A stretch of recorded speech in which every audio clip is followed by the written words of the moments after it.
Warning, the following video contains swearing, spoilers, reused footage, unscripted, and just kind of lower quality than usual.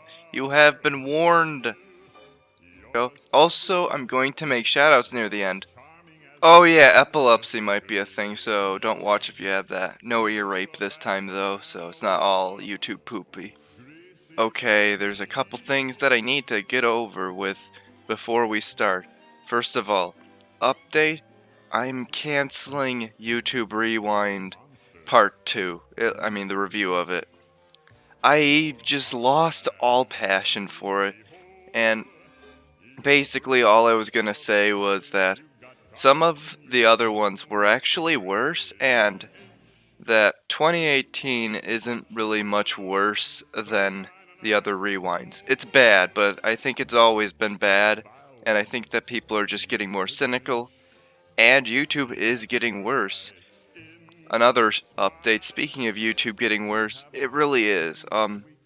So in 2011 onward, I was noticing that YouTube was on a slippery slope.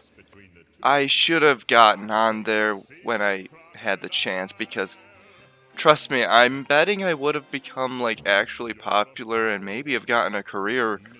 Sounds narcissistic, but like a lot of my predictions come to fruition. But now YouTube, in addition to it basically being a fascist company town that deletes whoever it wants to for no reason at all, also, just everything's just a cynical analysis. Why you are wrong about insert popular movie here. Like, I see that fucking title everywhere. Christ. Another update. YouTube hasn't been great to me this month. Especially this week. Okay. So, my second channel's first real video, this magic card one.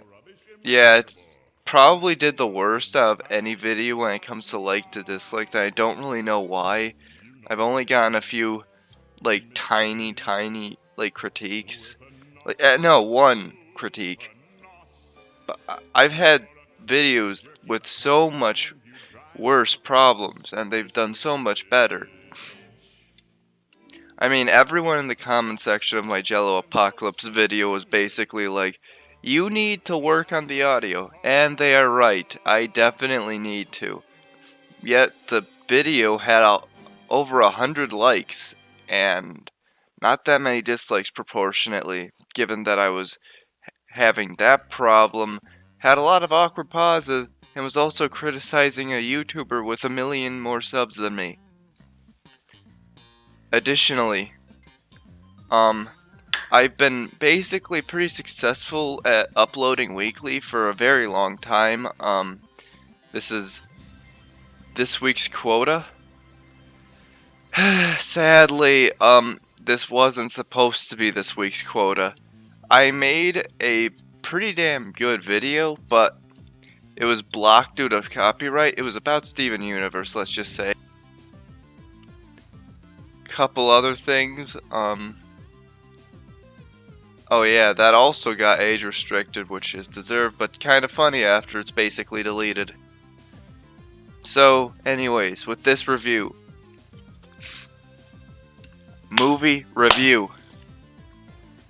Okay, so, obviously I kind of built my channel off of making fun of this movie before it even came out. And it's kind of awkward now because, it was genuinely good. For those of you who don't know, most of my channel is about a surrealist anime adventure between Grinch, his bootleg, and another character who I won't spoil, but you'll find out soon, traveling the multiverse and trying to reanimate Earth or find a nice dimension to, sleep in. But one of them might have a nefarious goal in mind that'll lead to like a 4-hour long video. So, yeah, that's a thing.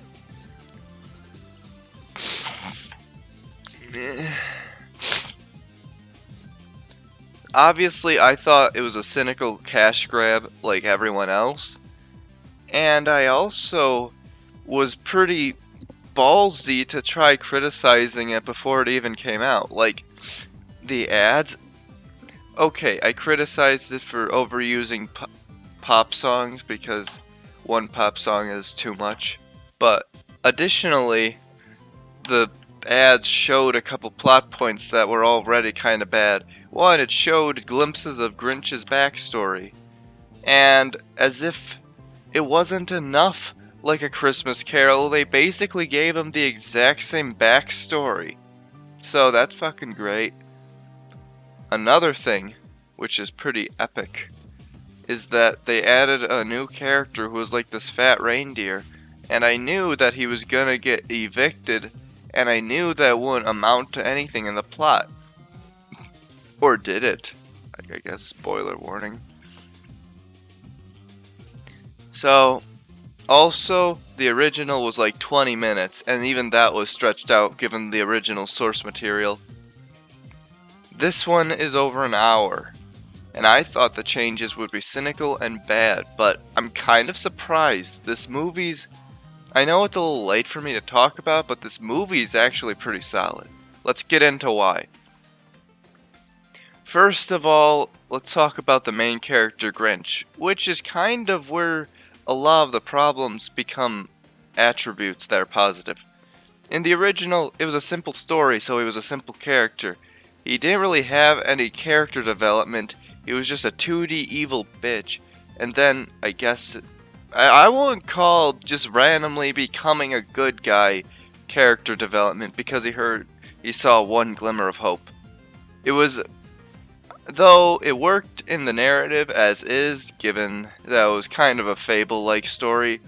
If you extend that to too much time, it kind of seems ridiculous. And he even mentions, for 53 years I was dealing with this fucking shit. Actual quote from the movie. But sadly, I don't think that would have worked in this movie. I think it need actual gradual character development because if you think about it, it's a bit of an ass pull. It kind of comes out of nowhere, technically speaking. Once again, it worked for the time. It was like a little fable for the kiddies. It's CGI and it's not called Spider-Man Into the Spider-Verse or whatever it's called. So the animation's obviously worse than the 2D. Not saying that CGI can't be good. I'm just saying that they don't make it good. It's technically very high quality. The animation's pretty. It's got a lot of detail. It's very detailed. Very detailed. Just gotta emphasize how much detail is in this thing. So it looks really good, but it never really has the cartoony charm of any of the 2D stuff because CGI just doesn't want to do that. So it does the whole Uncanny Valley thing where some things look so realistic against like CGI creatures. Luckily it's not the same as the Cat in the Hat movie where they tried to make them. The characters look a bit too much like the original. Anyways, so that's kind of an important change with the Grinch. And one thing that surprised the hell out of me, this may sound weird, they capture depression uncomfortably well. This is fucking Illumination. You're supposed to give me brain cancer with the Minions. Or brain diabetes, because it's basically visual sugar. But no, the characters like, okay, when they go over Grinch's home life, they don't use that much dialogue in the beginning, and it's kind of deep throughout the movie. When it gets silly, it gets a bit too silly for my liking, but whatever. You need to entertain the kiddies. I'm going to make a video at some point discussing why the "it's for kids" excuse just doesn't work, and it won't be like the traditional reason where it's like, kids deserve good stuff too. No, I'm gonna talk about the economic reasoning. Like, I don't know, you're a parent bringing a kid to a movie theater. You're gonna fucking suffer if you use that excuse for 2 hours. And you have a job, and you get tired after a while. So, if it's a bad movie, that might just be that just might destroy your day because the rest of it sucked. But no, this movie was actually pretty solid in theaters. I chose the wrong seat, made annoying sucky sounds on the icy while writing shit down, so I'm sure I was the star of the theater that day. Sorry, anyone who happened to be there. But yeah, the whole lonely atmosphere in the beginning, it captured it. Not much there, running out of food often, and, you know, only friend is your dog. That's pretty realistic. That's pretty realistic. And some people criticize this movie for him being nicer to his dog. Honestly, this coincides with my earlier point. If they wanted to have his character be something you can tolerate for an hour and a half instead of a two-dimensional cartoon villain for 20 minutes. Because, yeah, I don't think it would have worked for that long. We also get more world building, obviously, seeing his neighbors and stuff. Him being a bit of a prick to them. And honestly, at first, I was kind of annoyed by the casting of Benedict Cumberbatch. I mean, he can be a prick. Like, have you seen Richard III? Hell, have you seen, like, any movie he's in? He kind of plays prick roles. Even when he's a superhero, he's a bit of a prick. But here, he just sounded too calm and melodic. But, once again, works for the role. Because it's just kind of a cynical jackass who's, like, not that horrible, but kind of is. So, there's a Cindy Lou Who plot. That's kind of, it's a bit forced, but it kind of explains a part I never thought would have needed explaining. But it does develop Grinch's character, fills up some time, but it doesn't really feel too forced. Though it can be a bit cringy with the extreme crap that she does. She's fucking 4. You're not a badass for sledding. But she does kind of have another weirdly realistic, like, little subplot with her mom overworking. Yeah, I know it's cliche, but I think it works here. First of all, it's kind of not what you expected in Illumination's The Grinch. So, I don't think the cliche aspect even really affects it negatively because, hey, I wasn't expecting it in the first place. And the big theme is just kind of realistic depression. Like, I'm not even kidding. It's just present throughout the movie. I'm not sure if this might be a good movie to watch if you're in a depressed spot because it kind of gives you hope. Sure, probably won't get you out of depression. Few things really do, let's face it. But, you know, it is kind of hopeful. The way he cynically just kind of lashes out at people, like, everything makes sense about his character now, and it's surprisingly realistic. Yeah, okay, there are some issues, not gonna lie. I lost the script a bit, which is why I'm doing it unscripted, and I don't think the movie's out on DVD. But, yeah. Once again, the fat deer subplot with Frank is a bit annoying. But it's not as bad as I anticipated. Some of the humor might make the adults groan. But a surprising amount of it's just pure dry wit. And people seem to ignore that that's an aspect of, like, Despicable Me franchise, which makes it a bit more than what people give it credit for. Everyone anticipated this movie to be bad, but I think it exceeded others' expectations, but it exceeded mine even more so. I basically spent a whole year making fun of it.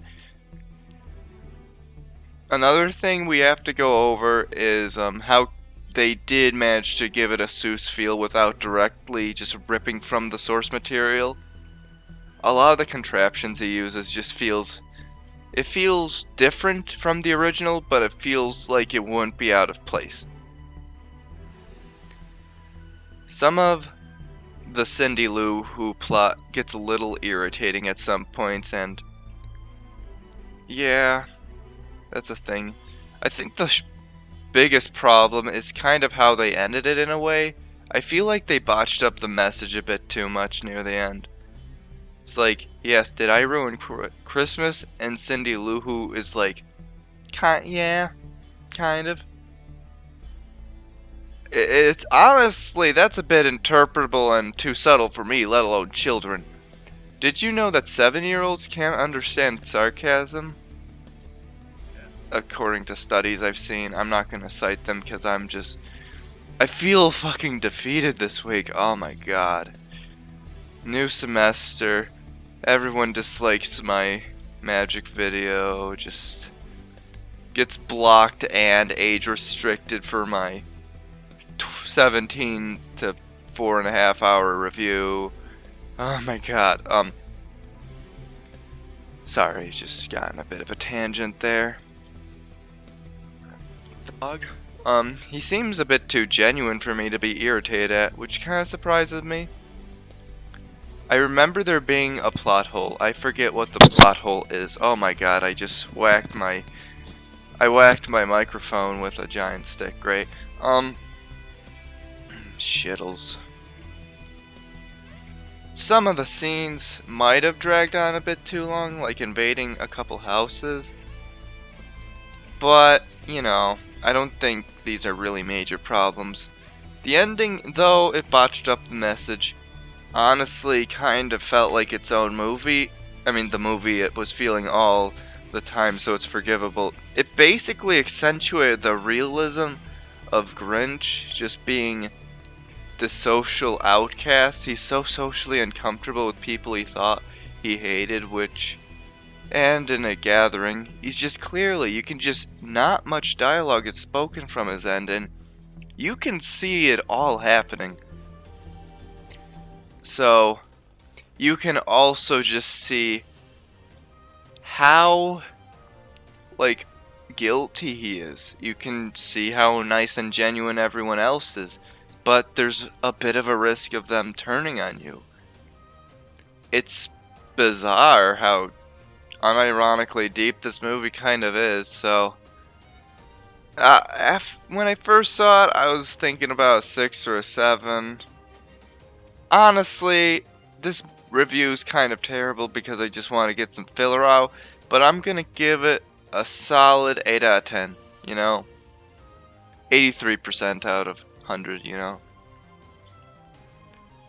It ain't perfect, it's a bit cringy, but I'm surprised with what they try to do with it.